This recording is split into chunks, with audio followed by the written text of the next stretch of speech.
L'ambitieuse mission ExoMars 2016, montée par l'Europe en partenariat avec la Russie, a commencé il y a 7 mois à Baïkonour avec le lancement d'une fusée russe Proton.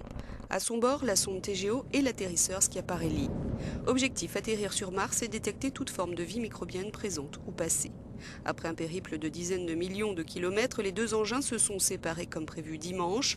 La sonde Trace Gaze Orbiter, restée en orbite, est chargée de renifler l'atmosphère martienne pour détecter des gaz à l'état de trace, notamment du méthane. Elle commencera son travail en 2018. En allant jusque-là avec notre sonde TGO, nous espérons essayer de mesurer d'où ces gaz proviennent, voir leur évolution en fonction des saisons.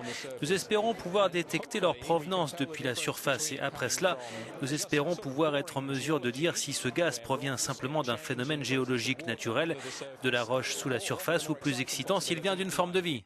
La mission de Schiaparelli est quant à elle d'apprendre aux Européens à atterrir sur Mars. À l'entrée dans l'atmosphère, il était prévu qu'il freine grâce à son bouclier thermique. Puis que son parachute supersonique s'ouvre et que Schiaparelli se sépare du bouclier et allume un radar. Ensuite, son parachute devait se détacher et ses 9 rétrofusées entraient en action et se couper près du sol. L'impact devait être amorti par une structure écrasable.